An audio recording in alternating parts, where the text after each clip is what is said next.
Voilà, bonjour à chacun, bonjour à chacune. Est-ce que vous êtes là ce matin? Est-ce que Boulogne est là ce matin? Est-ce que Calais est là ce matin? Est-ce que Berck est là ce matin? Est-ce qu'il y a des gens de Berck? Je n'ai pas entendu. Pas encore, ils arrivent. Est-ce qu'il y a quelques Saint-Paulois, Dunkerquois? Ils sont sur la place. Alors on est heureux d'être là ensemble, de partager cette journée ensemble. On croit que Dieu a préparé les choses d'avance et on veut vraiment s'attendre à de belles et grandes choses. On veut accueillir Eric et Rachel, nos amis qui apporteront ce matin sur le couple. Et on croit qu'au-delà de cette vie d'église que l'on veut, ce sont des couples forts qui vont bénir l'œuvre de Dieu. Et voilà pourquoi ce matin et cet après-midi, on va vraiment partager avec nos amis Eric et Rachel sur cette thématique tellement importante. Alors j'espère que vous êtes là ce matin avec ce désir de rencontrer Dieu, parce que tout commence, et hier on était dans un séminaire couple sur Dunkerque avec les responsables. J'ai beaucoup aimé parce que toute leur introduction, c'était l'intimité avec Dieu. Rien ne peut se faire dans ta vie, dans votre vie de couple, si ça ne se commence pas avec une amitié, une communion avec le Dieu du ciel. On peut se lever ensemble et puis on va bénir Dieu, on va l'adorer, on va le célébrer, on va faire la fête ce matin et on va se réjouir de ce qu'il est pour nous comme un héros puissant, fort et glorieux. À lui soit la gloire. Seigneur, merci d'étendre ta main ce matin sur ce temps. Nous voulons vraiment remettre nos cœurs, te prier, Seigneur, que tu puisses nous visiter, nous parler les uns et les autres. Seigneur, nous voulons nous souvenir de ce psaume qui dit comme une biche soupire après les courants d'eau, ainsi nos âmes soupirent après toi. Seigneur, on a soif ce matin d'une onction fraîche, d'un temps de grâce. Et on prie, Seigneur, que tu puisses nous rencontrer, nous bénir. Seigneur, que chacun soit visité par ton Saint-Esprit. Seigneur, merci parce que tu es au milieu de nous et nous saluons ta présence. Seigneur, merci de ce que tu as prévu nous bénir. Seigneur, durant toute cette journée, et nos cœurs sont ouverts à ta grâce. Dans le nom de Jésus, Père, je t'ai prié. Amen. Amen. Est-ce qu'on peut applaudir le Seigneur? Est-ce que vous pouvez pousser un cri de joie? Un cri de joie. Alléluia. Tu vas déclarer avec nous ce matin et dire: je sais que je suis en Christ. Amen. On y va. Nous sommes.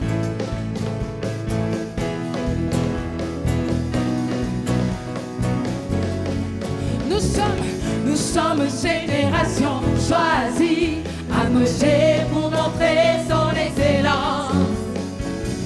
Tout ce dont j'ai besoin, Dieu me l'a donné. Et je sais qui je suis. Ah ouais.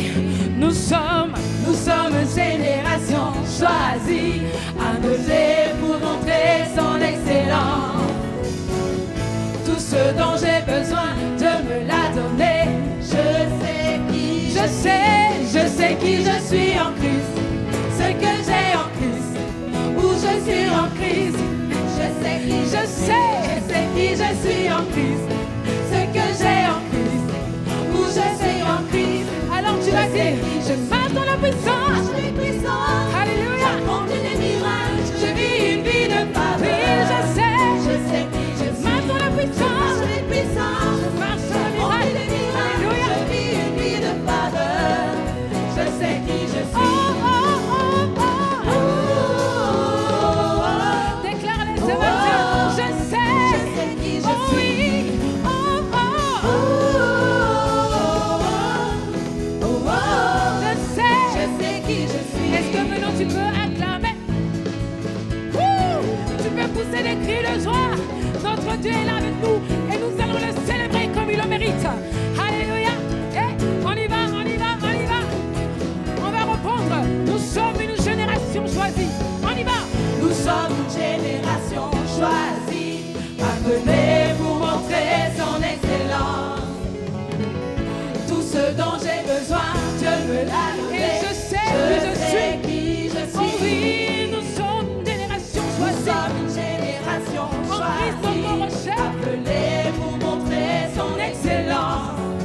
dont j'ai besoin, tout ce dont j'ai besoin, il me l'a Dieu donné. me l'a donné. Parce qu'il Je m'aime. sais. Oh oui, je sais. Je suis en Christ, ce que j'ai en Christ, où je suis en Christ, je sais qui je suis, je sais qui je suis en Christ, ce que j'ai en Christ, où je suis en Christ, je sais qui je suis. Marche de la puissance. Marche de puissance, j'accomplis des miracles, je vis une vie de faveur. Oui, je sais. Je sais qui je suis. Marche de la puissance. Marche de puissance, Alléluia. j'accomplis des miracles, je vis une vie de faveur. Je sais. Je sais qui je suis. Marche de la puissance. Marche avec puissance, Accomplis des miracles dans ton j'accomplis des nom, miracles, je vis une vie de faveur. Je sais. Je Encore sais une qui fois, je suis. marche de la puissance. Marche avec puissance, j'accomplis des miracles, je vis une vie de faveur. Oui, je sais. Je sais qui je suis. Oh, oh, oh, Oh, oh, oh, oh, je sais. je sais qui je Oh, suis. oh, oh, Oh, oh, oh, oh. oh, oh. Alors tu vas dire, Je sais qui je je suis suis. saint.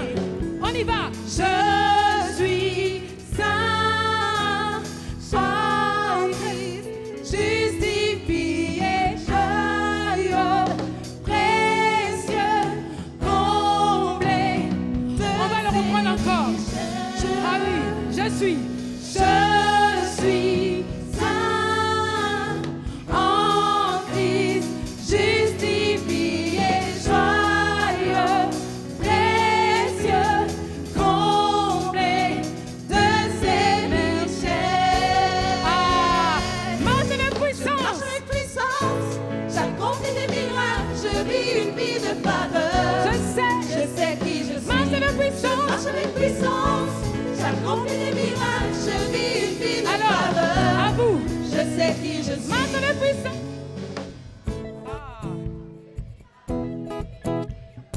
On dirait que tu ne crois pas. Marche avec puissance, avec plus d'intensité. Ah, ah.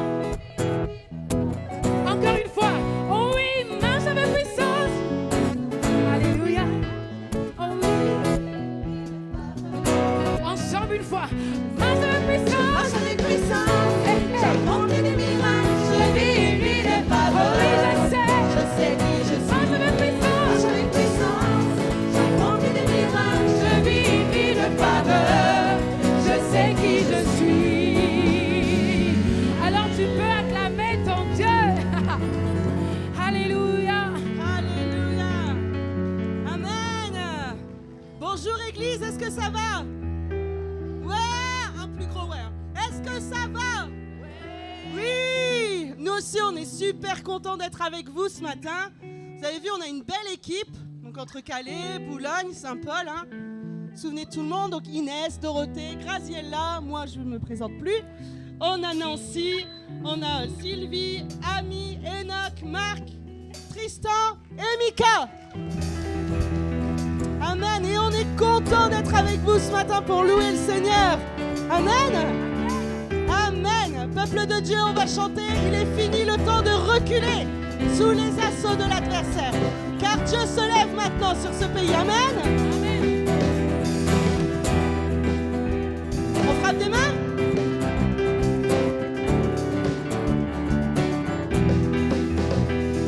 Fini le temps de reculer sous les assauts de l'adversaire. Le temps de fuir et de trembler, de faire une marche arrière. Fini le temps de reculer sous les assauts de l'adversaire. Le temps de fuir et de trembler, de faire une marche arrière.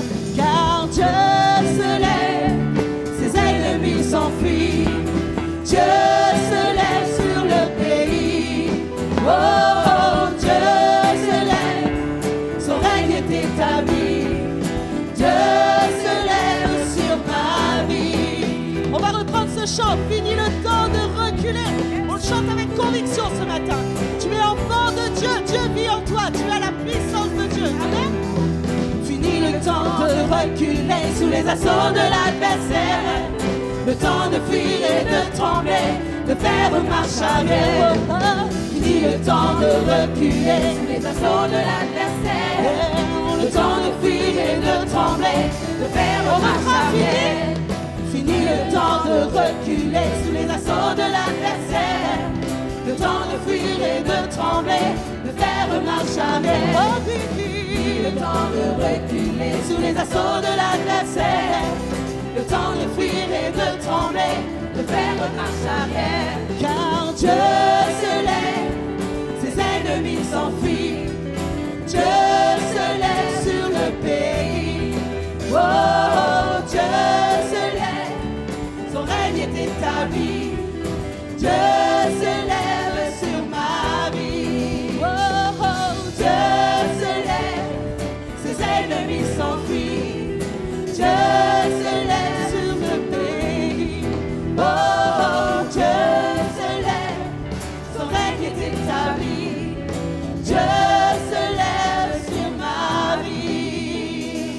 Dieu se lève, ses ennemis s'enfuient. Dieu se lève sur le pays. Oh, oh, Dieu se lève, son règne est établi. Dieu se lève sur ma vie. Oh oui, Dieu se lève sur ma vie. Alléluia. Est-ce qu'on peut acclamer le roi des rois ce matin? Il est présent dans ce lieu, nous l'accueillons.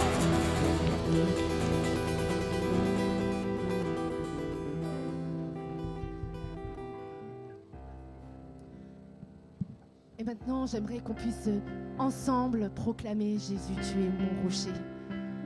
Est-ce que comme moi, vous avez choisi Jésus comme rocher, cette fondation qui ne bouge pas, et quand la tempête vient, on reste ferme. Pourquoi? Pas parce que par mes propres forces, mais parce que c'est Jésus. C'est Jésus qui vit en moi par son esprit. Alors proclamons-le ensemble. En Christ est mon espérance, sa justice est mon assurance. Il est devant de mon appui. Je n'en veux point d'autre que lui. En Christ seul. En Christ seul est mon espérance. Sa justice est mon assurance. Il est devant Dieu mon appui. Je n'en veux point d'autre que lui. Jésus-Christ. Jésus-Christ,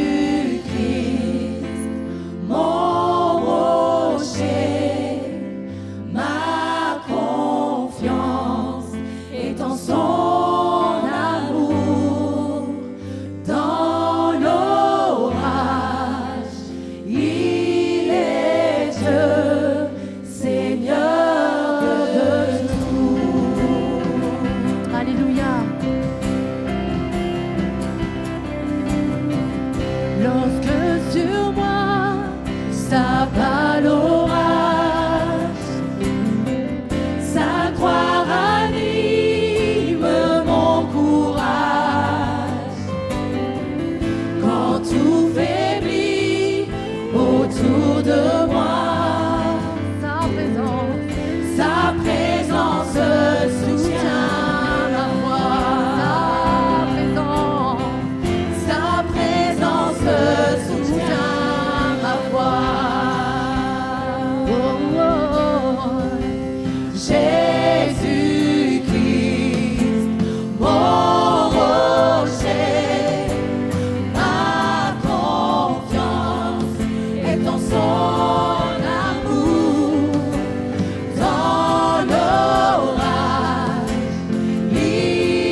est dans son amour, dans l'orage. Il est Dieu, Seigneur de tout.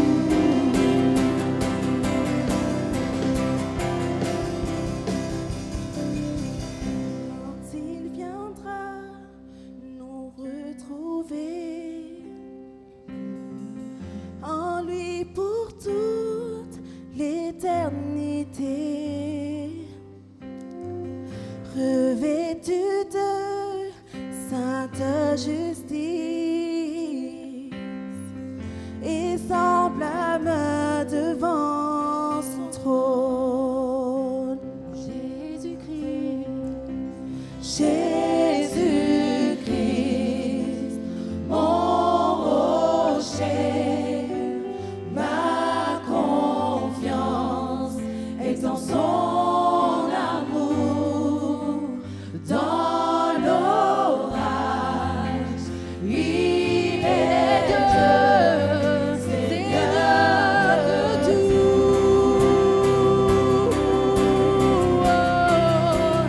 Jésus-Christ, mon rocher, ma confiance est en son amour, dans l'orage. Il est Dieu, Seigneur de tout.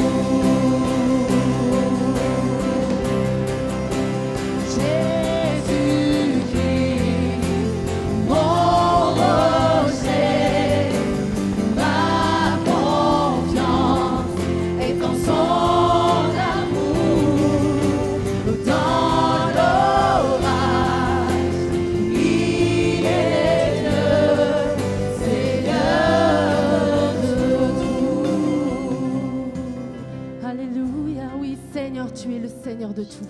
Et Seigneur, je veux proclamer encore ce matin que tu es le Seigneur de ma vie. Et chaque jour, Seigneur, je veux le proclamer. Chaque jour, Seigneur, je te veux toi dans ma vie, Seigneur. Et chaque jour, Seigneur, j'aimerais tant, Seigneur, que ce soit le cas pour chacun d'entre nous. Et je sais que c'est le cas de chacun d'entre nous parce nous avons tellement besoin de toi, Jésus. Alors, Seigneur, sois le Seigneur de tout dans nos vies. Oh, Seigneur, prends toute la place, Seigneur Jésus, parce que tu es digne. Oh, que l'Église puisse lui dire combien il est digne, combien il est merveilleux, combien il est bon. Oh oui, c'est en toi que j'ai tout trouvé, Seigneur Jésus. Oh, ma vie, elle a changé en toi, Seigneur. Oh, gloire à ton saint nom. Oh, béni soit ton nom, Jésus. Tu es merveilleux, Seigneur. Alléluia. Alléluia, Jésus. Oh, oh, Seigneur, s'il y en a qui veulent élever leur voix, allez-y. Oh, dites à votre Dieu combien il est merveilleux. Oh, ouvrez la bouche et il la remplira, il l'a dit. Oh, Seigneur Jésus, tu es si merveilleux, Seigneur. Nous voulons contempler ta gloire. Oh, Jésus, toi seul, Seigneur, avoir les yeux fixés sur toi, Jésus.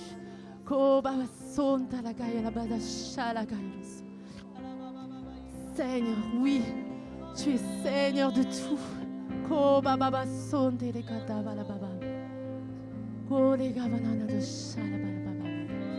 Oh Jésus.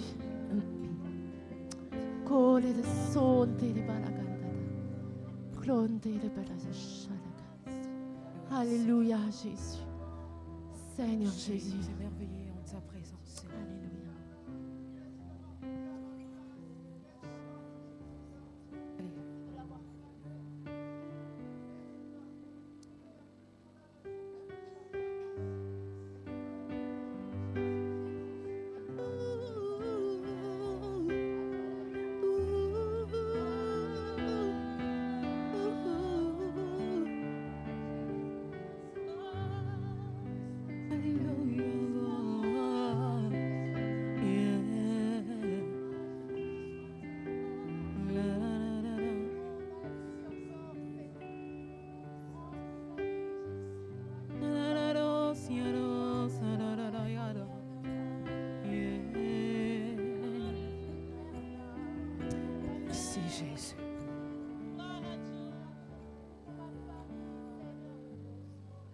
Émerveillé en ta présence,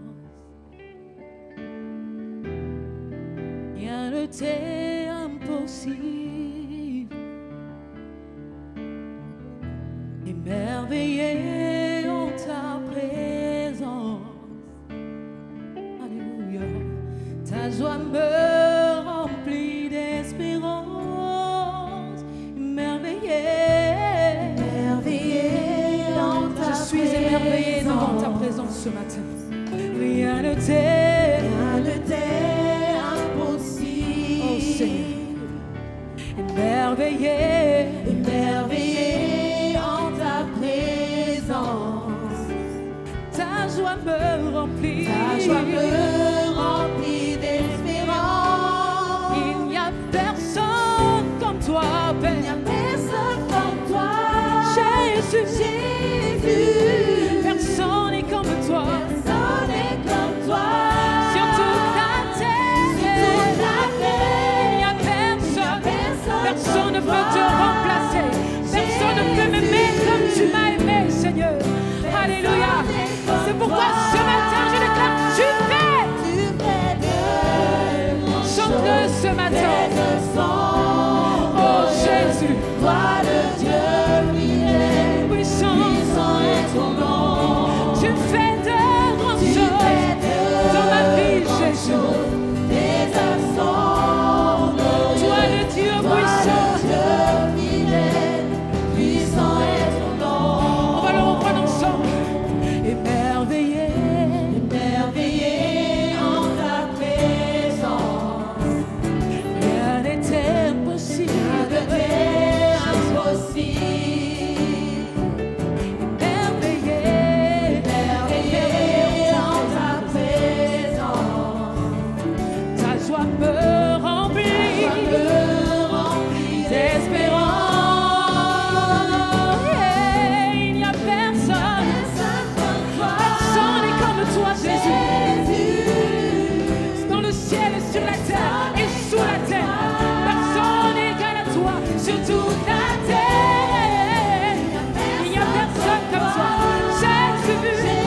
œuvres sont.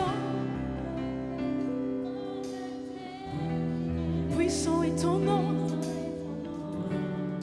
Tu fais des grandes choses. Alléluia. Sans glorieux. Toi le Dieu fidèle. Puissant est ton nom. Alléluia.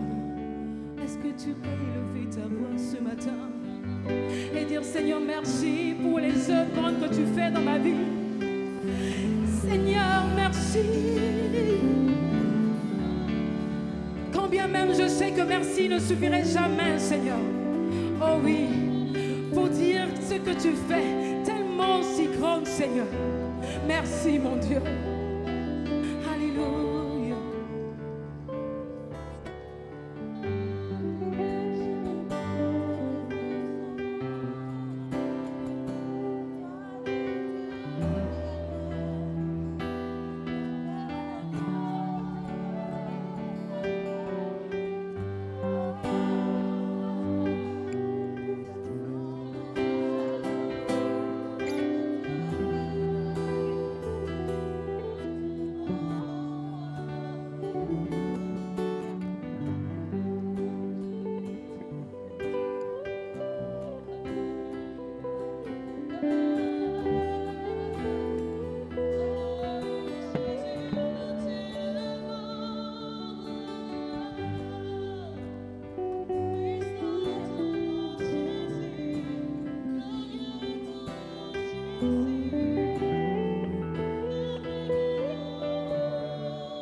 Amen.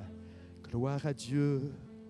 Gloire à Dieu. Gloire à Dieu. Est-ce que tu peux laisser l'Esprit de Dieu te saisir ce matin? Il est au milieu de nous. Il peut te toucher d'une façon spéciale. Est-ce que tu peux être à l'écoute de Dieu? Dans le silence, Dieu parle.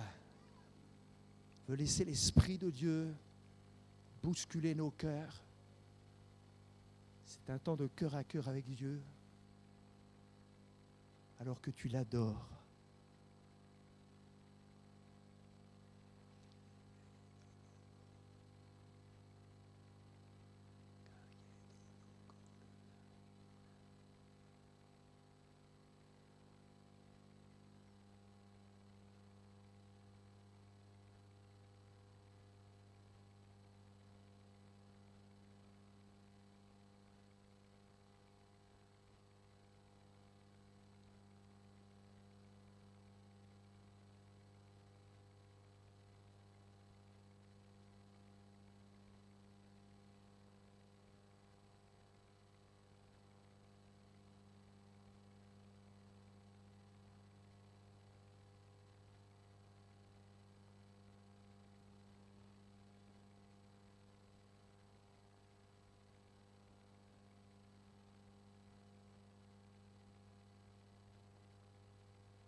pense à ce texte que l'on connaît bien, où Dieu dit, lorsque nous le contemplons, et c'est ce qu'on fait ce matin, nous sommes transformés. Alors déjà, contempler Jésus, contempler le Père, contempler le Saint-Esprit, il y a quelque chose d'incroyable parce que c'est ce qui touche le cœur du Père.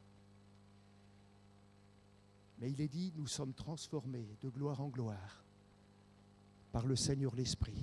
Arrête de te battre avec toi-même. Arrête de te battre avec tes mauvaises habitudes. Arrête de combattre avec tes propres forces. Mais contemple Jésus. Et il te fait la promesse de te transformer. C'est une tellement façon différente de voir la vie chrétienne. D'un côté, il y a la vie religieuse, où des gens font tout pour plaire à Dieu avec leurs forces. Et puis, il y a la vie spirituelle, où Dieu nous transforme, où le Saint-Esprit prend de ce qui est à Jésus et nous le communique. Amen. Il y a longtemps que j'ai décidé de mettre une croix sur la vie religieuse pour vivre une vie spirituelle, un cœur à cœur avec Dieu chaque jour. Et ce qui va bénir la Côte d'Opale, ce sont des disciples de cette nature qui vont être transformés. Le slogan de la Côte d'Opale, c'est « Passionné pour des vies transformées ». Mais pour transformer des vies, il faut que nous-mêmes nous soyons transformés. Amen. Alors on va laisser les équipiers passer pour un temps d'offrande. L'offrande qui sera apportée ce matin, c'est une offrande d'amour en direction de la vision que nous avons mis en place avec l'équipe pastorale apostolique depuis quelques années maintenant. Et on veut vraiment comprendre que derrière cette vision, il y a une grande bénédiction pour cette population dans laquelle nous sommes. Alors, voilà, les bien-aimés vont passer. Si vous faites un chèque, faites-le à l'ordre du phare, en attendant que notre association de la Côte d'Opale soit créée. On met donc l'argent du compte sur l'association dunkerquoise Le Phare. Donc faites un chèque à l'ordre du phare. Et on veut vraiment bénir cette journée et vraiment participer à son fonctionnement. Alors soyez richement bénis. On se lève ensemble et puis pendant ce temps d'offrande, alors que l'on apporte au Seigneur ce que l'on a mis à part, on va adorer le Seigneur et puis on va louer le Seigneur. Et puis ensuite on aura l'occasion de laisser toute la place à Eric et Rachel. Merci Seigneur. Merci Seigneur.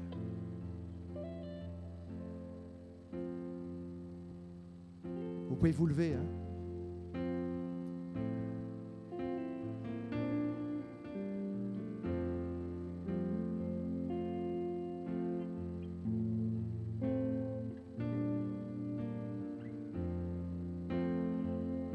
Quand je songe à l'infâme croix où Jésus fut meurtri pour moi, je vois ses mains, ses pieds percés, mon sauveur au bois attaché.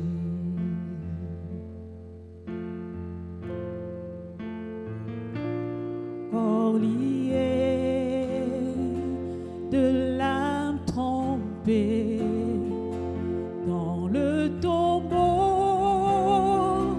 fut déposée l'entrée scellée du lourd de pierre. Le Messie seul est délaissé. On chante gloire. Oh, gloire au nom de notre Seigneur,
C'est la nuit, notre Jésus, et je serai parmi les saints, capturé par sa gloire sans fin. Alléluia, ce matin nous rendons gloire au roi des rois, le Seigneur des seigneurs, celui qui a donné son Fils unique pour venir à la croix pour nous. Et nous l'adorons d'une seule voix ce matin. Alors vous voyez, il y a les danseuses devant, vous pouvez faire les mêmes gestes qu'elles sur le refrain. Vous pouvez monter les filles si vous voulez sur l'estrade. Elles ne m'entendent pas, c'est pas grave. En tout cas, vous pouvez le faire avec nous. Et on chante au gloire. Au gloire, au nom de notre Seigneur, gloire à son nom, à tout jamais, nous chanterons sans fin tes louanges, au gloire à toi, ô Dieu, au gloire au nom de notre Seigneur, gloire à son nom, à tout jamais, nous chanterons sans fin tes louanges, au gloire à toi, ô Dieu, au gloire à toi, ô Dieu, au gloire à toi, ô Dieu.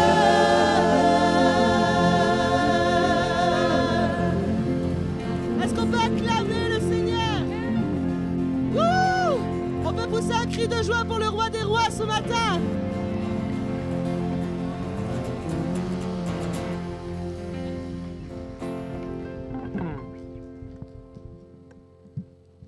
Amen. Merci l'équipe de louanges, merci à tous d'être là. On est heureux de célébrer Dieu ensemble.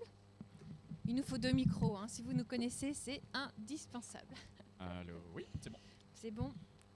Est-ce que vous croyez que le Saint-Esprit conduit cette matinée ensemble? Ben, je peux vous garantir qu'il le fait, parce que Philippe, tu as été inspiré avec le temps de pause, de silence, de nous concentrer sur le Saint-Esprit. On a loué Dieu ensemble, on a célébré, on a dit qu'il était notre rocher. Est-ce qu'il est notre rocher? On a célébré qu'il était le Dieu, le Dieu des promesses. Ouais. Celui qui vit, il est ressuscité.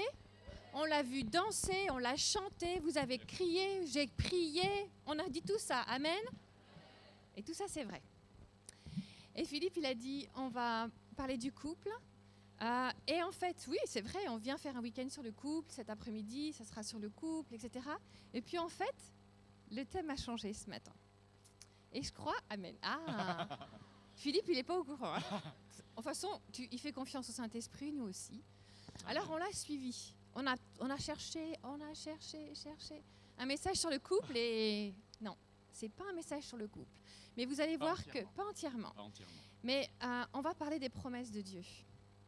Les promesses de Dieu s'appliquent aussi au couple, mais s'appliquent avec un thème bien plus large en fait. On va vous demander de laisser le Saint-Esprit exactement comme Philippe, tu as préparé les cœurs on va laisser le Saint-Esprit venir poser son doigt, aller chercher, aller réveiller, aller ranimer, parce qu'on n'est pas toujours dans la joie comme on l'a chanté ce matin. Je ne sais pas vous, mais ça arrive des fois qu'on est là, tout le monde chante, on danse, la louange est magnifique, la musique est magnifique, on se sent à la maison, et dans le cœur, on n'est pas au moment où Jésus est ressuscité. On est avant qu'il soit ressuscité. Des fois, on se retrouve au moment où on a pris un coup, parce que Jésus a pris un coup. On a pris un tampon, on voulait mettre un tampon finalement. La France a gagné hier. Me prends pas mes lignes. Donc on n'a pas pris un tampon hier, mais des fois on a pris un coup. Et on va vous ramener à ce moment-là pour pouvoir ensuite se retrouver à l'endroit où on célèbre. Mais parfois, ça vaut le coup de revenir en arrière pour parler vrai. Est-ce que vous êtes prêts à ce qu'on parle vrai aujourd'hui, tous ensemble? Vous aimez lire l'Écriture?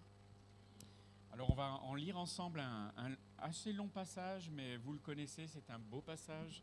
C'est dans Luc, chapitre 24, des versets 13 à 32. Vous pouvez juste l'écouter si vous préférez, ou bien vous allez le lire avec moi. Mais voilà ce qu'il est écrit. Ce même jour, 2 disciples se rendaient à un village appelé Emmaüs, éloigné de Jérusalem d'une 12aine de kilomètres. Ils discutaient ensemble de tout ce qui s'était passé. Pendant qu'ils parlaient et discutaient, Jésus lui-même s'approcha et fit route avec eux, mais leurs yeux étaient empêchés de le reconnaître. Il leur dit « De quoi parlez-vous en marchant pour avoir l'air si triste ?» L'un d'eux, dénommé Cléopas, lui répondit « Es-tu le seul en séjour à Jérusalem qui ne sache pas ce qui est arrivé ces jours-ci ?»« Quoi ?» leur dit-il. Ils lui répondirent « Ce qui est arrivé à Jésus de Nazareth, qui était un prophète puissant en actes et en paroles devant Dieu et devant tout le peuple, et comment les chefs des prêtres et nos magistrats l'ont fait arrêter pour qu'il soit condamné à mort et l'ont crucifié. Nous espérions que ce serait lui qui délivrerait Israël. Mais avec tout cela, voilà déjà le 3e jour que ces événements se sont produits. Bon, alors il est vrai que quelques femmes de notre groupe, lapsus révélateur. Non, je ne suis pas pour la polygamie.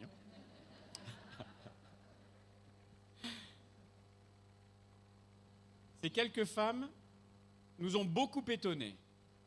Elles se sont rendues de grand matin au tombeau et n'ont pas trouvé son corps. Elles sont venues dire que des anges leur sont apparus et ont annoncé qu'il est vivant. Quelques-uns des nôtres sont allés au tombeau, ils ont trouvé les choses comme les femmes l'avaient dit. Mais lui, ils ne l'ont pas vu. Alors Jésus leur dit, « Hommes sans intelligence, aïe, dont le cœur est lent à croire tout ce qu'ont dit les prophètes. Ne fallait-il pas que le Messie souffre ces choses et qu'il entre dans sa gloire ? Puis en commençant par les écrits de Moïse et continuant par ceux de tous les prophètes, il leur expliqua dans toutes les Écritures ce qui le concernait. » Amen. On va s'arrêter là. Et comme Rachel l'a dit en me volant majestueusement, on va s'arrêter là pour le moment. Juste pour le moment. Ils ont pris un tampon, comme on dit au rugby. Qui est-ce qui aime le rugby ici ? Soyez pas timide, vous n'êtes pas une grande région de rugby, mais on a bien gagné hier quand même. Yeah. C'était plutôt pas mal pour une fois, surtout là-bas. On prend des tampons des fois, ça veut dire quoi prendre un tampon? C'est prendre un coup qui nous met par terre.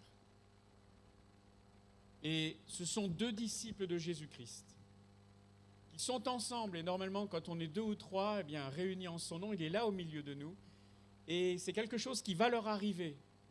Et pourtant, ils ont pris un tel coup, ils sont tellement par terre dans leur cœur, dans leur esprit, dans leur marche avec lui qu'en fait, ils sont complètement sonnés. Ils sont en état de choc. Je ne sais pas s'il y en a quelques-uns qui ont déjà joué au rugby. Moi, je me rappelle une fois avoir pris un coup de genou dans la tête et j'étais lessivé, quoi. Je n'arrivais plus à me remettre debout. Et parfois, dans notre marche avec Dieu, ça nous arrive. Et je pense que le parler vrai qu'on a à cœur ce matin avec vous, c'est ça. On n'est pas là pour le show. On est là pour une rencontre, exactement comme tu l'as dit, Philippe, de cœur à cœur avec Jésus. On n'est pas là pour la religion. On s'est fait beau, on s'est fait belle, mais on vient pour Jésus. Et il sait exactement ce qui se passe dans ton cœur en ce moment. Il sait exactement où tu en es. Il sait si tu te tiens debout ou si en fait dans ton cœur tu es par terre. Parce que tu as pris un tampon. Tu as pris un coup tellement violent que ça t'a projeté en arrière. Tu as reculé dans ta foi et tu te retrouves les fesses par terre, peut-être complètement étalées, complètement groggy avec tout qui tourne et tu ne sais pas où tu en es en ce moment avec Jésus. Et tu vois autour de toi et wow, les autres ça a l'air d'aller, mais peut-être que je suis toute seule ou tout seul. Et ça, c'est pas vrai. Là, ils étaient tous les deux et tous les deux étaient complètement sonnés. Merci. Pourtant, Jésus leur avait annoncé ce qui allait se passer. D'ailleurs, ils le disent. Mais des fois, on a beau savoir, il y a des choses qu'on ne veut pas les voir. On a beau avoir les yeux grands ouverts, nos yeux sont grands fermés. Savoir qu'on n'a pas envie de ce que Dieu nous a annoncé, on n'a pas envie que ça se passe comme il nous a dit que ça se passerait, parce qu'on avait d'autres projets. Et quand la réalité nous rattrape, eh bien, il n'y a pas plus aveugle que nous à ce moment-là, parce qu'on ne veut pas garder nos yeux ouverts sur ce qui se passe autour de nous. Ils marchent avec Christ, parce qu'il va les rejoindre, mais ils ne sont pas capables de le voir. Ils sont toujours en état de choc, ils sont dans une douleur incroyable. Alors j'aime bien qu'ils disent, ouais bon, il y a des femmes qui nous ont dit un truc, là, mais ils sont un petit peu machos dans leur démarche. J'espère que ce n'est plus notre cas aujourd'hui, hein, parce que les femmes avaient dit la vérité. Elles ont d'ailleurs été les premières à annoncer la résurrection, mesdames. Merci. Elles ont été les premières à annoncer la résurrection. Ce sont les gars qui n'y ont pas cru tout de suite. Hein. Pourquoi ? Parce qu'ils étaient dans un état de trauma. Ils étaient traumatisés. Et quand on subit un traumatisme dans notre vie, quel qu'il soit, eh bien, la première chose qui vacille, c'est notre foi. On est dans une zone de doute et ce doute, il est normal. Le doute fait partie de la foi, aussi bizarre que ça puisse paraître. Quand je marche avec Dieu, quand j'ai la foi, eh bien, le doute peut faire aussi partie du cheminement.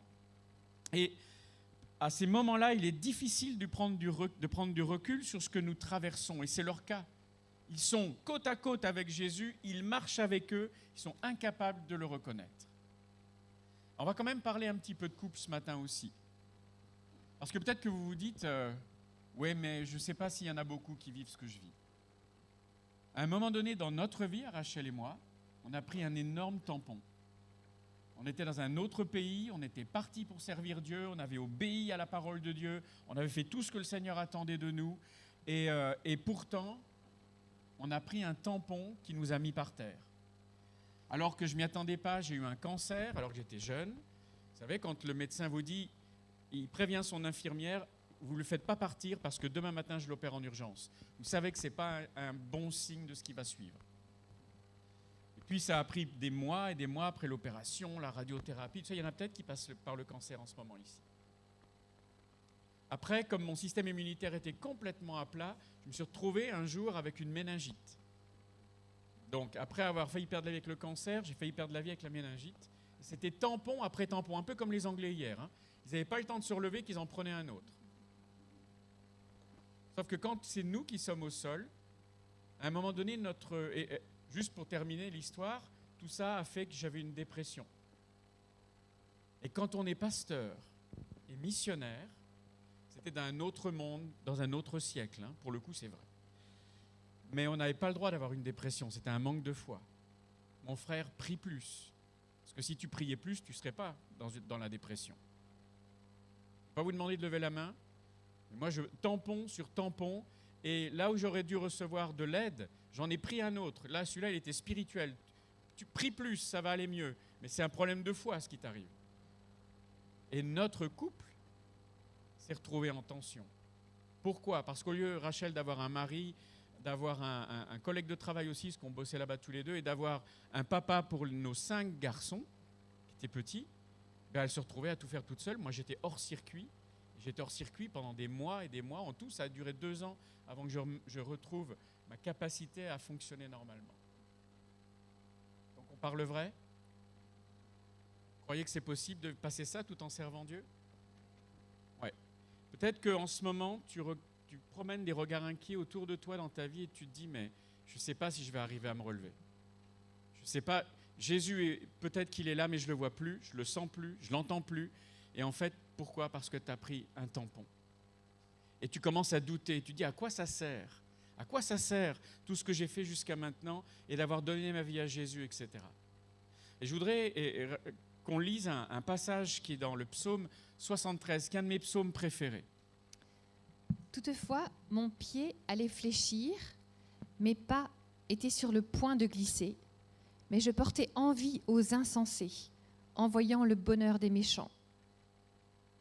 C'est donc en vain que j'ai purifié mon cœur et que j'ai lavé mes mains dans l'innocence. Si je disais, je veux parler comme eux, voici, je trahirai la race de tes enfants. Quand j'ai réfléchi là-dessus pour m'éclairer, la difficulté fut grande à mes yeux, jusqu'à ce que j'eusse pénétré dans les sanctuaires de Dieu. C'est un psaume d'Asaph. Et il parle vrai, Asaph. C'est pour ça que j'aime tellement les psaumes d'Asaph. À un moment donné, il avait pris des tels tampons dans sa foi, dans sa marche avec Dieu. Il y a des choses qu'il ne comprenait pas, qu'il ne comprenait plus qui lui étaient arrivées, qu'à un moment donné, il s'est dit, mon pied a commencé à glisser. J'ai commencé à regarder de l'autre côté et me dire, mais finalement, à quoi ça sert? Et peut-être ce matin, tu es venu avec exactement cet état de cœur. Tu es venu parce que tu as l'habitude de venir en te disant, de toute façon, ça va changer quoi? Je vais venir là, on se rassemble, c'est sympa, il y aura des beaux chants, mais finalement, je repartirai comme j'étais venu. Eh bien, c'est exactement à toi que le Seigneur s'adresse. Parce que dans la Bible, il y a ce psalmiste qui dit, eh bien, j'ai purifié mon cœur en vain, j'ai lavé mes mains en vain, et parce qu'en fait, ceux qui ne suivent pas Dieu, ils sont plus heureux que moi. Et on dirait qu'à eux, tout leur réussit, ils ont tout ce que je n'ai pas, et tout ce que je te demande, Seigneur, et toutes les promesses que tu m'as faites, bien, eux, ils les voient se réaliser, et moi, rien. Ça peut toucher ton couple, ou l'espérance d'un couple, ou bien ça peut être au-delà, mais c'est peut-être exactement la situation dans laquelle tu es. Et par contre, Asaph se dit, mais et c'est peut-être ce qui tient encore ce matin, mais si je me détournais, j'ai l'impression que je violerais tout ce que j'ai cru jusqu'à maintenant. Et à un moment donné, quand on était dans cette situation, je me suis dit, allez, j'ai été blessé au champ d'honneur, maintenant je peux rentrer en France et puis on arrête tout ça et c'est fini, quoi. Et je savais que si je faisais ça, je désobéirais à Dieu et je sortirais de sa volonté. Et j'étais comme prisonnier de la volonté de Dieu pour ma vie. Ça vous est déjà arrivé? Savoir que si vous commenciez à mettre le pied à côté, vous savez que vous sortiriez de sa volonté. Et donc vous êtes comme prisonnière ou prisonnier parce que vous avez fait des choix dans votre vie. Et Asaph dit, je réfléchissais, et en fait j'avais beau réfléchir, il n'y avait pas de solution qui venait jusqu'à ce que finalement j'ai levé les yeux vers le sanctuaire. Vers là, et le sanctuaire pour nous, c'est Jésus qui est assis à la droite de Dieu. Amen.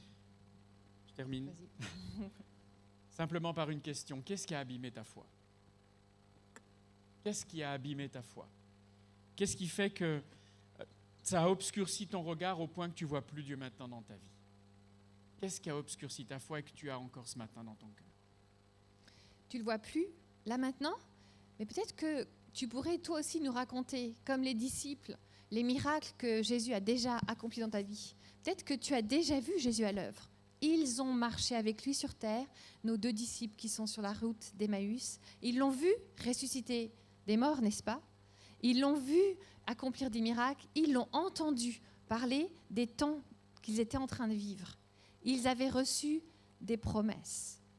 Mais au milieu de la difficulté, quand les événements abîment notre foi, on n'arrive plus à les voir.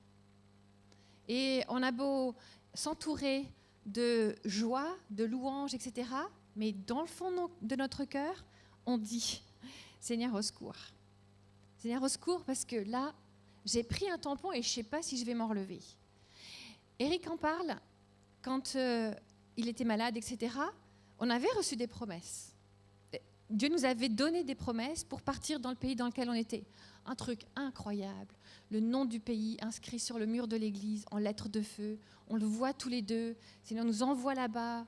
Je vais faire quelque chose avec vous deux, avec votre couple, avec votre famille. Et on était au milieu du trou. On avait pris un tampon. Et pourtant, Dieu avait parlé. Mais quand Dieu parle, parfois on oublie. Peut-être pas vous, hein. Mais nous, oui. Et ce qui est intéressant, c'est que Jésus les rejoint, et Eric l'a souligné, mais il leur dit « Hommes », bon, on peut mettre « femmes » aussi, hein, soyons honnêtes.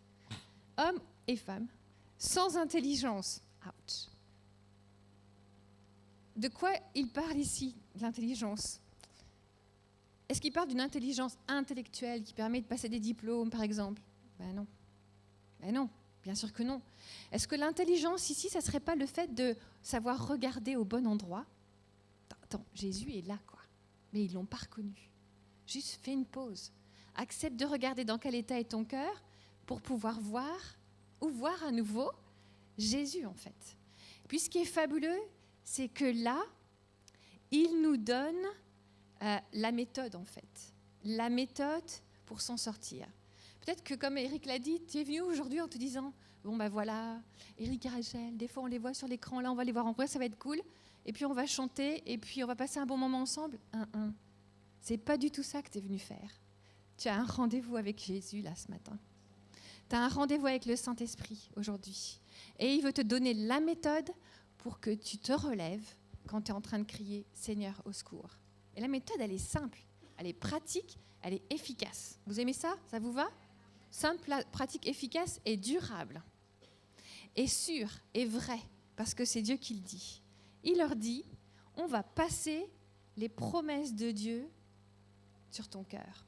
Il prend le temps, je vais essayer de vous le retrouver, de vous le relire, en commençant par les écrits, je vais un petit peu plus haut. Homme sans intelligence, dont le cœur est lent à croire tout ce qu'ont dit les prophètes. Ne fallait-il pas que le Messie souffre ces choses et qu'il entre dans sa gloire? Ça avait été annoncé. Puis, tranquillement, c'est moi qui dis tranquillement, en commençant par les écrits de Moïse et en continuant par ceux de tous les prophètes, il leur expliqua dans toutes les Écritures ce qui le concernait. Ce qu'il a fait, c'est que Jésus, il a pris les promesses dans tout ce qui avait déjà été écrit et il les a remis devant les yeux des disciples qui étaient dans le trou. Il a dit, mais regarde, on va prendre le temps. Est-ce que les promesses, elles sont que des promesses joyeuses, la la land, tout est rose, tout est beau, tu vas être un prophète intergalactique de la planète, je ne sais quoi? Voilà, c'est ça. Non. Il y avait, dans les promesses, il y avait aussi le psaume 22. Vous connaissez le psaume 23? L'Éternel est mon berger, je ne manquerai de rien. Là, c'est des belles promesses, hein. Il me fait reposer dans de verts pâturages, etc. Oui, mais juste avant le psaume 23, il y a le psaume 22. C'est un de tes psaumes préférés d'Éric. Je sais pas si... C'est le psaume que je préfère. Il est magnifique. On ne va pas le lire ensemble, mais on va vous encourager à continuer ce que le Saint-Esprit est en train de faire dans votre cœur et à les lire je vous dirais quand vous rentrez à la maison. Que le psaume 22, c'est avec la phrase qui se répète 2 fois, centrale, qui est prononcée là, que Dieu m'a relevé de ce trou dans lequel j'étais, qui m'a remis droit sur mes pieds qui m'a donné la possibilité de recommencer, à croire. Donc allez le lire. Parce que le psaume 23, c'est ce que Jésus vit de l'intérieur sur la croix. C'est ça aussi que Jésus fait. Il lui dit, écoute, il écoutait les 2 disciples. Donc il te dit à toi, écoute, les moments que j'ai dû traverser sur la croix, ils étaient écrits, annoncés. Et il y avait donc cette vallée de l'ombre de la mort, quand Éric était malade, etc. Mais de l'autre côté, il y avait la vie aussi. Et les promesses de Dieu, elles sont clés pour notre marche avec Dieu. Tu l'as dit, on n'est pas des religieux. Il ne s'agit pas de faire pour plaire à Dieu.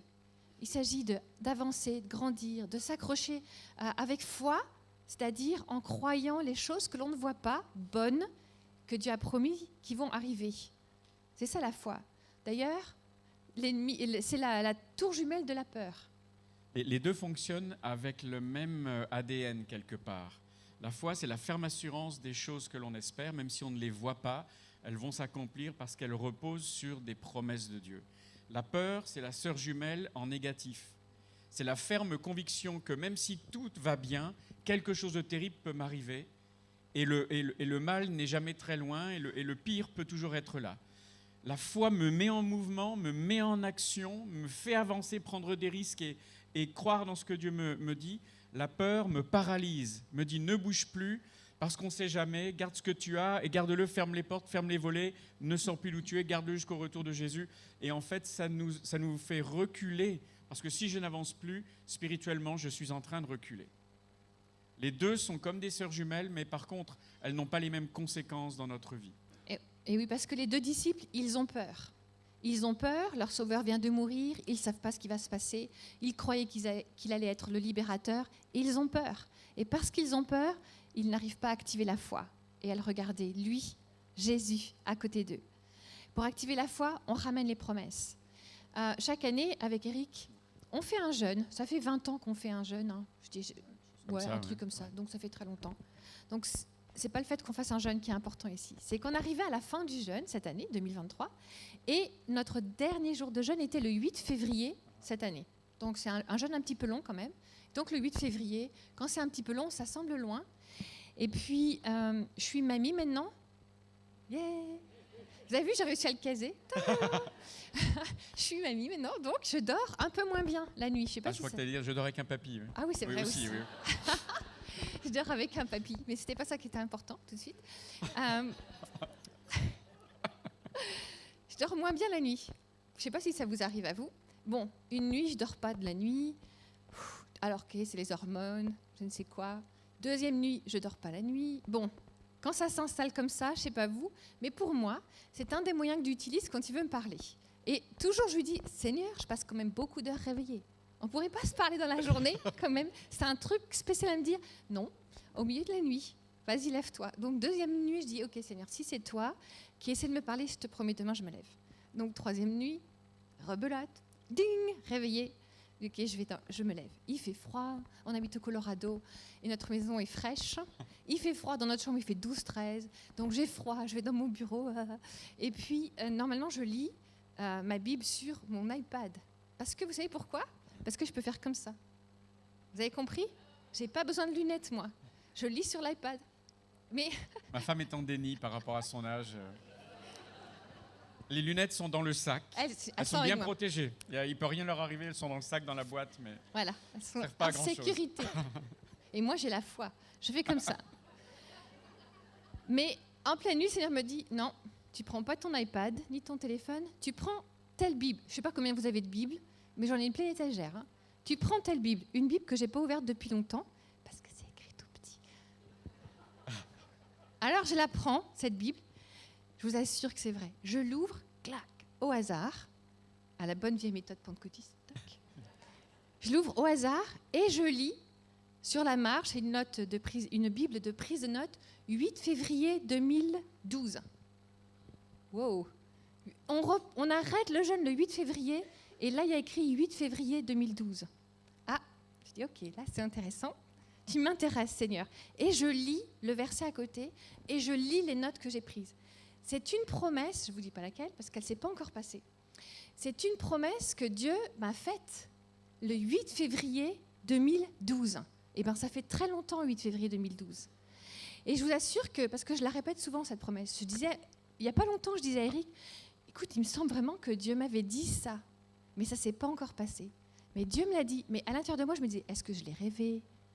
Est-ce que je me suis trompée ? Est-ce que j'ai mal compris ? Est-ce que, vous voyez, est-ce que ça vous arrive que quand Dieu vous donne une promesse, après vous doutiez ? Pourtant, c'est lui qui l'a dit. Hein. Je sais que c'est lui qui l'avait dit. Mais comme elle ne s'accomplit pas, parce que 2012, ça fait longtemps, comme elle ne s'accomplit pas, ben, il n'y a pas longtemps, je me disais, est-ce que j'ai rêvé le truc, quoi ? Est-ce que j'ai rêvé le truc ? Et le Seigneur me dit, t'as pas rêvé ? Alors je lui ai dit, donc, le 8 février, tu vas l'accomplir. Il a dit, non. Oh, mince. J'aime bien quand ma femme essaie de dire à Dieu ce qu'il faut qu'il fasse. Je dis, bah écoute, il dit non, mais je voulais juste que tu te rappelles que c'était vraiment une promesse que je t'ai donnée. Eh bien, ça change tout. Là, je suis repartie, j'espère, pas pour 11 ans, Seigneur. Hein. Mais je suis repartie en feu parce que, comme Jésus sur le chemin d'Emmaüs, il a dit pause et tu vas venir regarder avec moi à nouveau les promesses que je t'ai faites. Est-ce que le Seigneur a fait des promesses à ton cœur?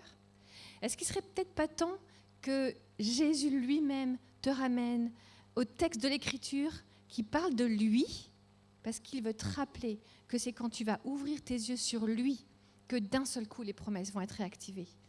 On va lire 2 versets dans 2 Corinthiens. 2 Corinthiens 1,20. En effet, pour toutes les promesses de Dieu, c'est en lui, en Jésus, que se trouve le oui. C'est donc aussi par lui que nous disons Amen à Dieu pour sa gloire. 2 Corinthiens 7,1. Puisque nous avons de telles promesses, bien-aimés, purifions-nous de tout ce qui souille notre corps et notre esprit et poursuivons jusqu'au bout la sainteté dans la crainte de Dieu. Amen. Puisque nous avons de telles promesses, purifions-nous, purifions notre cœur, on marche avec Jésus, on le laisse nettoyer notre cœur, on le laisse enlever tout ce qui n'est pas à lui pour marcher dans la sainteté avec la crainte de Dieu, mais ces promesses sont oui et amen. Sont oui et amen. Ça, c'est une source de vie en fait. C'est une ligne de vie que le Saint-Esprit veut te donner aujourd'hui. Une ligne de vie pour pouvoir te raccrocher à lui. On ne sait pas dans quel domaine ces promesses elles sont pour ta vie. Mais je voudrais qu'on regarde ensemble un exemple bien connu dans la Bible, l'exemple de la femme à la perte de sang. Vous la situez dans la Bible? Malade depuis des années, avec l'impossibilité d'être en public en fait, parce qu'en plus de la maladie, elle était marquée du sceau d'impureté à l'époque. Elle ne pouvait pas côtoyer des gens, elle ne pouvait pas être touchée par les gens. Vous imaginez dans une situation de couple, moi je pense à toi peut-être, qui te débat avec de l'endométriose depuis des années, avec une maladie qui te handicape depuis tellement longtemps, et puis pourtant le Seigneur t'a donné une promesse. Et elle n'arrive pas.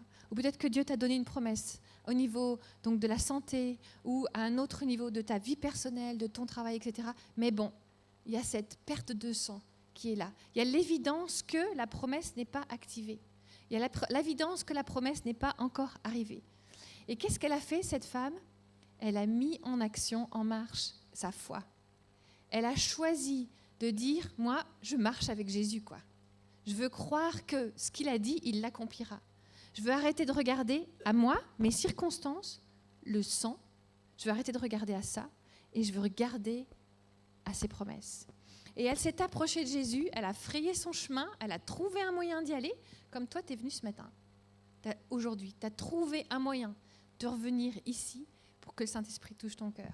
Peut-être que ce n'est même pas ton habitude parce que c'est peut-être même pas ton lieu d'église, si je comprends bien, vous êtes plusieurs églises qui vous rassemblent, ou tu es peut-être arrivé ici, forcé par tes parents, par un ami, par un voisin, quelqu'un à qui t'a promis, tu as trouvé, en tout cas le Seigneur va utiliser ça, tu t'es retrouvé ici pour pouvoir saisir les promesses en fait. Elle a placé sa foi dans la frange de l'habit de Jésus. Elle l'a touché au péril de sa vie. C'est pas juste un vêtement qu'elle est venue toucher. Quand cette femme, à la perte de sang, s'est approchée de Jésus, elle a touché le bord de son vêtement parce qu'elle a choisi de toucher la partie du vêtement, pas qui était magique, mais qui était symbolique. Et symbolique de quoi? Des promesses de Dieu pour sa vie. Symbolique de ce que Dieu allait accomplir, ce qu'il avait dit. Elle a fait un acte symbolique. Elle a choisi d'affronter ses peurs pour mettre en action sa foi. Elle a touché les promesses. On va revenir aux promesses anciennes de Moïse dans l'Ancien Testament pour regarder ce que cela veut dire. En fait, sa foi l'a basée sur l'Écriture. Ma foi, il faut faire attention en qui je mets ma foi, en quoi je mets ma foi. Elle s'est dit, ma foi, je la mets dans une très vieille promesse qui datait de l'époque de Moïse. Par rapport à elle, ça faisait un paquet d'années. Là, on vous a parlé d'une promesse dont on attend la réalisation depuis 11 ans. Elle est allée en chercher une bien plus ancienne, mais elle l'a activée pour sa propre vie. Et cette promesse, on la trouve dans le livre des Nombres, donc écrit par Moïse, et il y a très longtemps par rapport au moment où vit cette femme. Chapitre 15, versets 37 à 41. L'Éternel dit à Moïse, « Parle aux enfants d'Israël et dis-leur qu'ils se fassent de génération en génération une frange au bord de leurs vêtements et qu'ils mettent un cordon bleu sur cette frange au bord de leurs vêtements. Quand vous aurez cette frange, vous la regarderez et vous vous souviendrez de tous les commandements de l'Éternel pour les mettre en pratique, et vous ne suivrez pas les désirs de vos cœurs et de vos yeux pour vous laisser entraîner à l'infidélité. Vous vous souviendrez ainsi de mes commandements, vous les mettrez en pratique et vous serez saints pour votre Dieu. Je suis l'Éternel votre Dieu qui vous ai fait sortir du pays d'Égypte pour être votre Dieu. Je suis l'Éternel votre Dieu. C'est ça qu'elle a touché. Ce n'est pas simplement le bord du vêtement de Jésus. C'est plus que ça. En Jésus, toute la parole de Dieu s'est accomplie. Parce qu'elle a pris chair et Jésus portait le vêtement comme il est écrit ici. Peut-être qu'il était un des seuls qui le portait encore, peut-être qu'il y a d'autres religieux le portaient, mais lui le portait aussi. Et ce cordon, cette frange, était le symbole que la parole de Dieu et ses promesses sont oui et amen, qu'elles sont véritables. Cette femme, elle prenait un risque extraordinaire. Elle aurait pu être lapidée. Elle a pris un risque parce que la foi nous emmène à prendre des risques. Elle a pris le risque d'être exposée dans sa démarche, d'être reconnue avec sa perte de sang et d'être ensuite jetée sur le bord du chemin et tuée. Mais elle s'est dit, en fait, il n'y a pas de foi sans prise de risque. Peut-être que tu as préféré marcher par la vue. Elle avait marché par la vue dans le sens où elle avait tout essayé avant. Elle a essayé tout ce qu'elle pouvait faire avec ses propres forces. Vous ne l'avez pas entendu ce matin avant que nous on vienne ici? Peut-être que tu as essayé de faire des choses par tes propres forces.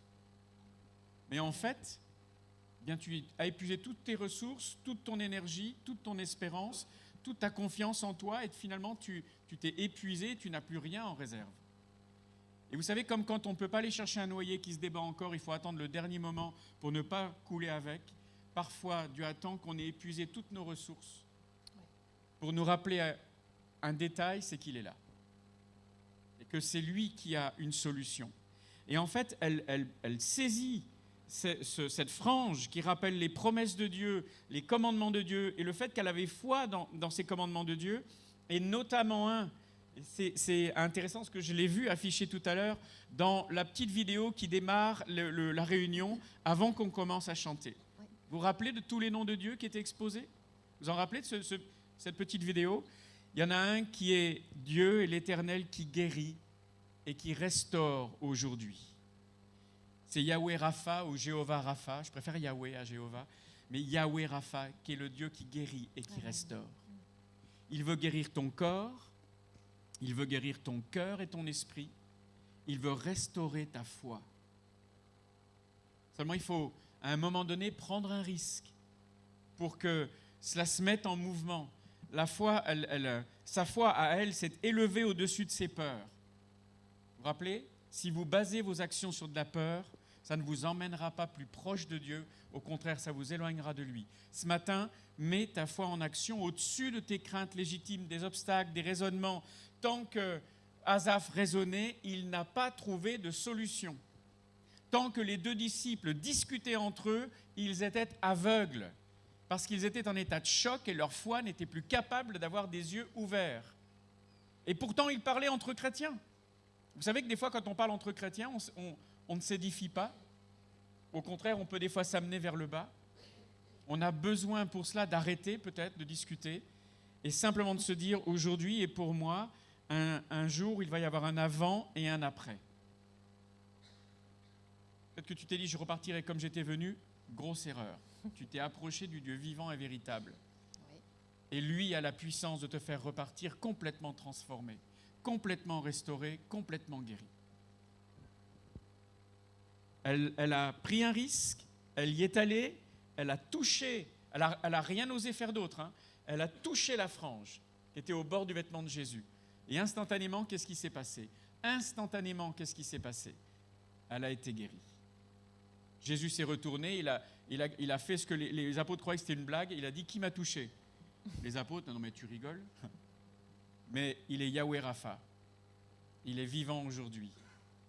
Et à ce moment-là, c'est Yahweh Rapha qui dit « Non, une puissance est sortie de moi, parce que le bouton a été appuyé, quelqu'un a saisi les promesses et y a cru.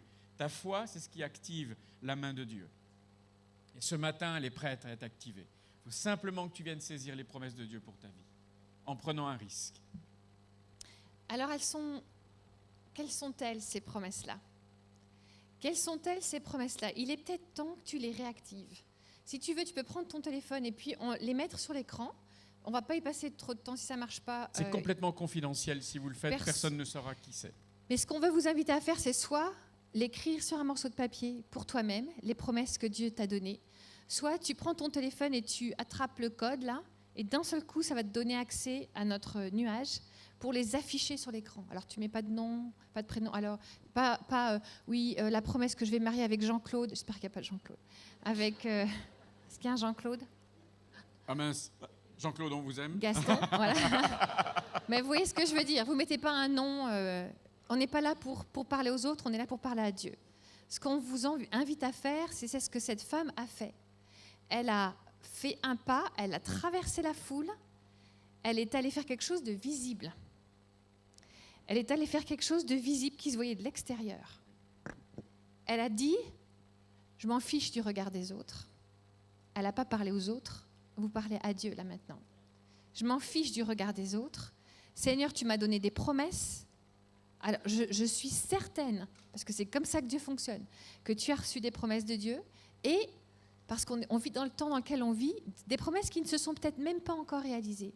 Si c'est le cas, tu mets un mot ou une expression sur l'écran, sur ton téléphone, sur un morceau de papier, dans une page de ta Bible, tu notes la date d'aujourd'hui et tu la réactives. En fixant tes yeux sur Jésus, tu la réactives. Cette femme, elle est allée auprès de Christ. Les disciples, ils étaient à côté de Jésus. D'un seul coup, leurs yeux ont changé. Ils se sont rendus compte qu'ils n'avaient pas changé. Il était juste rentré dans une autre saison qui lui permettait d'accomplir les promesses pour notre vie à nous. Il était rentré dans une saison où Jésus allait pouvoir nous envoyer le Saint-Esprit, celui avec lequel on a pris du temps pour faire silence dans notre cœur ce matin. Peut-être que ces promesses-là, tu les avais abandonnées en fait. Tu t'étais dit comme moi, bon, est-ce que j'ai rêvé? Eh bien, on est là, tous les deux, ensemble, pour te dire, tu n'as pas rêvé. Ce que Dieu t'a dit, il te l'a dit. Et Dieu ne se repent ni de ses dons, ni de son appel, ni de ses promesses. Il n'a pas changé, même si tu ne l'as pas encore vu s'accomplir, elle est là pour toi. Il faut prendre un risque, et vous êtes en train de le faire là. Elles sont en train de s'afficher sur l'écran. Tu prends un risque et tu verras la foi en action, ce qu'elle donne. On va revenir à notre texte. Parce qu'en fait, ça ne s'arrête pas là. Il marche. Bon, alors là, c'est bien trop petit pour que moi, je puisse vous les commenter. Mais de toute façon, c'est pas... Alors là, où sont tes lunettes? J'ai pas rien du tout. Mais c'est pas important. C'est pour Dieu que vous le faites. Toutes ces promesses-là, affichées sur l'écran, et si tu n'as pas pu les mettre sur l'écran, tu l'as mis sur un morceau de papier dans ta Bible ou sur ton téléphone, eh bien, Dieu le voit. C'est comme si tu appelles, tu rappelles et tu attends que le Seigneur accomplisse ses promesses. On va juste laisser un tout petit peu encore le nuage bouger parce que ce sont toutes les promesses que Dieu veut réactiver avec vous, dans vos assemblées, dans vos vies d'abord et avant tout, dans vos foyers, dans la vie de vos enfants, dans la vie de votre conjoint, dans la vie de votre église, dans la vie de cette région en France, dans la vie de ce pays. Il se passe en ce moment des choses. Le Saint-Esprit est en train d'agir dans toute la francophonie. Il est en train de se produire des choses pour lesquelles vous avez prié pendant des décennies sans les voir se réaliser. Elles se réalisent en ce moment, sous nos yeux, et il y en a une portion pour ici, pour les Hauts-de-France et au-delà. Vous le croyez? Et Dieu vous a permis et t'a permis d'être en vie pour le vivre. Seulement, tu ne peux plus baser tes décisions sur des peurs, mais tu dois maintenant les baser sur ta foi dans les promesses. Je pense qu'on peut vous les envoyer après, quand le nuage aura terminé. Peut-être on les enverra à Philippe, et que vous les gardiez peut-être comme un témoignage, ces promesses, et que petit à petit vous puissiez venir un jour dire à votre pasteur Philippe ou un autre, eh bien, cette promesse, elle s'est réalisée dans ma vie. Amen. Dieu s'est révélé, Dieu s'est manifesté. Parce qu'à un moment donné, si je reprends le texte d'origine, lorsqu'ils furent près du village où ils allaient, Jésus parut vouloir aller plus loin, mais ils le retinrent avec insistance en disant « Reste avec nous, car le soir approche, le jour est déjà sur son déclin. » Ok, alors il entra pour rester avec eux. Et pendant qu'il était à table avec eux, il prit le pain et après avoir prononcé la prière de bénédiction, il le rompit et le leur donna. Alors leurs yeux s'ouvrirent et ils le reconnurent, mais il disparut de devant eux. Ils se dirent l'un à l'autre, notre cœur ne brûlait-il pas en nous lorsqu'il nous parlait en chemin et nous expliquait les Écritures?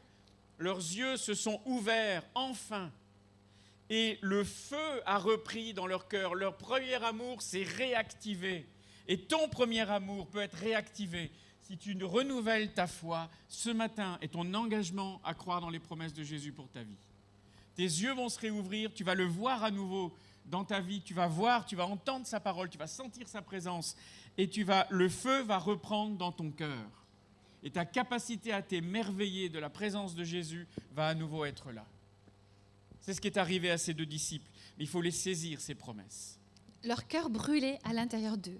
Peut-être que tu ressens ça là tout de suite, ton cœur qui brûle, parce que d'un seul coup, on vient de souffler sur des braises que tu pensais être éteintes, mais Dieu n'éteint pas le lumignon qui fume. Le petit feu qui est en train de redémarrer dans ton cœur, nous voudrions que tu souffles dessus quand tu rentres chez toi. Ici, le texte nous dit, pendant qu'ils étaient à table avec eux, il prit le pain et après avoir prononcé la prière de bénédiction, il le rompit et leur donna. Quand tu vas rentrer chez toi, si tu es seul, si tu es en couple, si tu es en famille, si tu es entre amis, si tu es dans ta famille élargie, prenez un temps pour prendre la Sainte Seine ensemble. Vous n'avez pas besoin d'être dans un lieu d'église pour prendre la Sainte Seine, hein, vous savez ça. Hein.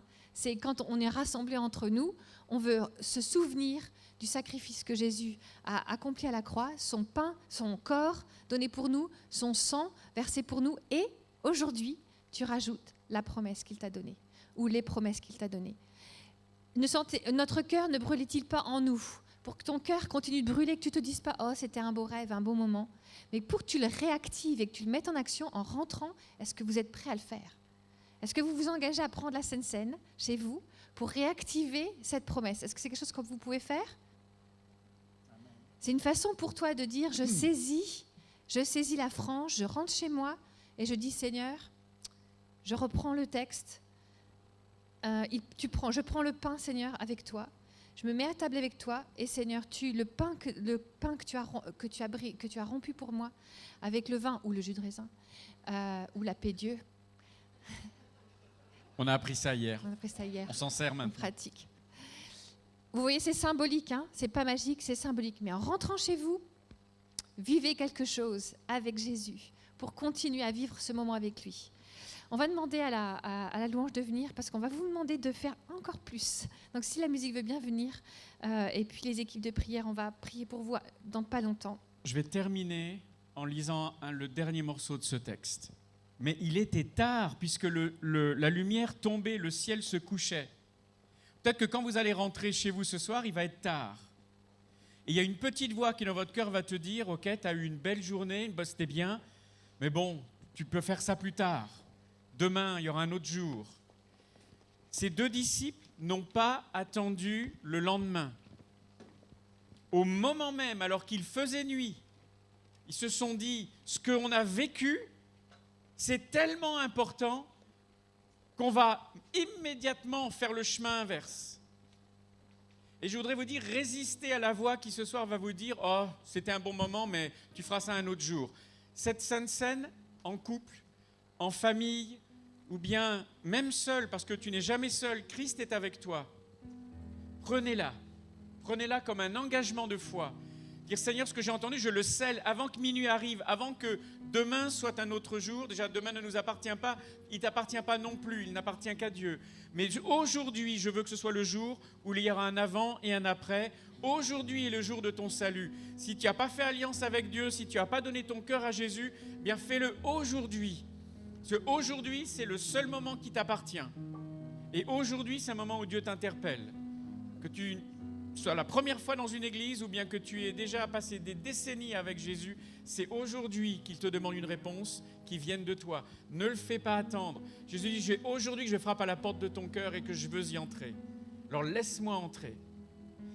Les deux disciples, ils se levèrent et à ce moment même, séance tenante, ils retournèrent à Jérusalem où ils trouvèrent les 11 et les autres qui étaient rassemblés et qui leur dirent « Le Seigneur est réellement ressuscité, il est apparu à Simon. » Alors les 2 disciples racontèrent eux aussi ce qui leur était arrivé en chemin et comment ils l'avaient reconnu au moment où ils rompaient le pain. Et ça ne s'arrête pas là. Ils s'encouragent les uns les autres. Mais ils parlaient encore quand Jésus lui-même se présenta au milieu d'eux et leur dit « Que la paix soit avec vous. » Amen. C'est le réveil de quoi? C'est le réveil de leur foi. Amen. On parle des apôtres là. Les apôtres avaient pris un tel tampon qu'ils ne croyaient plus. Et les disciples, des disciples dont on connaît à peine le nom, vont venir les encourager dans leur foi.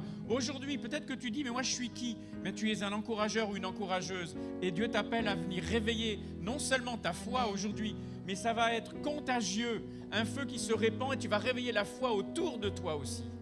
Parce que tu as reçu cette capacité du Saint-Esprit. Seulement mets-la en action maintenant, sans attendre. C'est maintenant, la foi me met en mouvement, me porte vers l'autre. Il y a des autres autour de toi qui ont besoin de ce réveil aussi, qui ont besoin d'être revitalisés. Et ils vont l'être, avant de l'être au travers de ce que tu vas leur dire, ils vont l'être au travers de ta vie. Mes yeux voient plus loin que mon oreille entend. Ils ont besoin de le voir d'abord dans ta vie. Et alors là, quand ils entendront le pourquoi de ta vie, pourquoi tu es différente, pourquoi il y a quelque chose qui s'est passé en toi, alors ils croiront.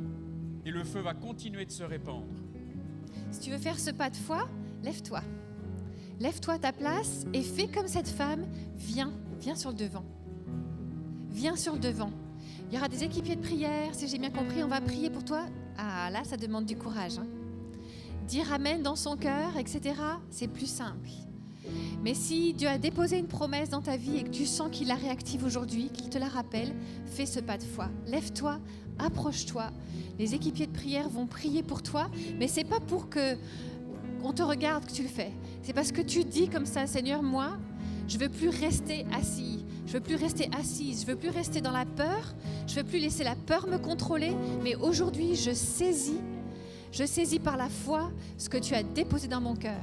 Et même si ça fait des années et que tu ne l'as pas encore vu arriver, eh bien, c'est pour toi aujourd'hui. Un rappel, une activation de ta foi et des promesses de Dieu. Amen. Levez-vous pendant qu'on va chanter. Allez-y. Levez-vous, venez, vous le faites pour vous. Vous le faites pour vous, vous le faites devant Dieu.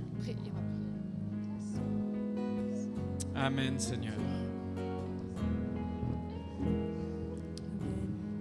Amen, Jésus.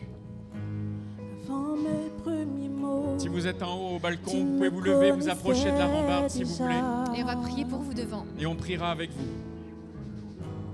Amen, et Jésus. tu es si bon envers moi. Jesus. Avant mon premier souffle, Amen. tu mis ta vie en moi. Amen, Jésus. Amen. Oui, tu es si tendre envers moi. Amen, Papa. Amen, Papa. Oh, l'amour renversant, extravagant, infini de Dieu. Sans faiblir, il me cherche, il me poursuit, me ramène à lui. Je suis indigne et sans mérite, mais pour moi tu t'es livré. Oh, l'amour renversant, extravagant, infini de Dieu. Oh, oh, oh. Oh, oh, oh. Je te rejetais, sans relâche tu m'aimais. Oui, tu es si bon envers moi. Je me sentais vain, tu m'as offert la croix. Oui, tu es si tendre envers moi. Oh, la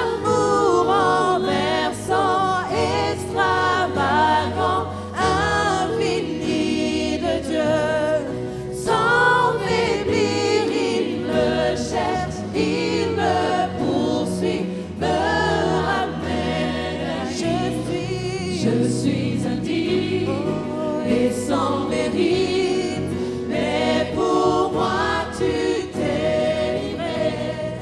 Oh, l'amour renversant, extravagant, infini de Dieu.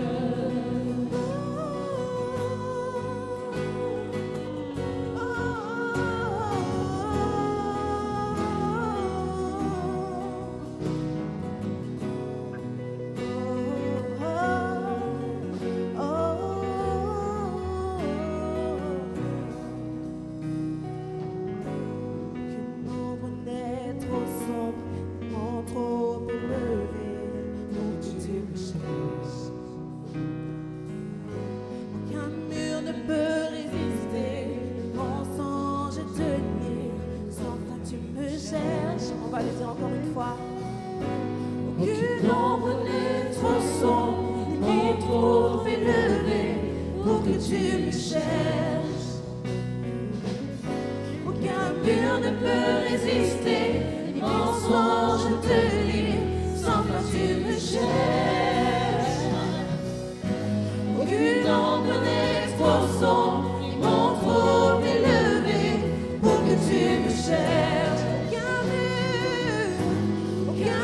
Ne peut résister, les mensonges te lient, sans toi tu me cherches. L'amour renversant, extravagant, infini de Dieu. Sans faiblir, il me cherche, il me poursuit, me ramène à lui. Je suis indigne et sans mérite. Mais pour moi tu t'es livré. Oh, l'amour renversant, extravagant, infini de Dieu.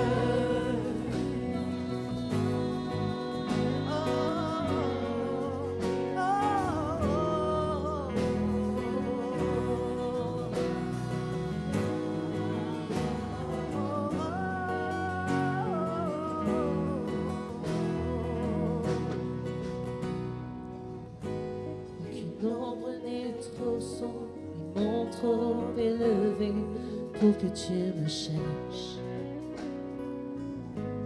Aucun mur ne peut résister, ni mensonge tenir, sans foi tu me cherches. Aucune ombre n'est trop sombre, ni non trop élevé pour que tu me cherches. Aucun mur ne peut résister, ni mensonge tenir, sans foi tu me cherches. Aucune ombre n'est trop sombre, ni non trop élevée pour que tu me cherches. Aucun mur ne peut résister, ni mensonge tenir, sans toi tu me cherches. Aucune ombre n'est trop sombre, ni mon trop élevé pour que tu me cherches.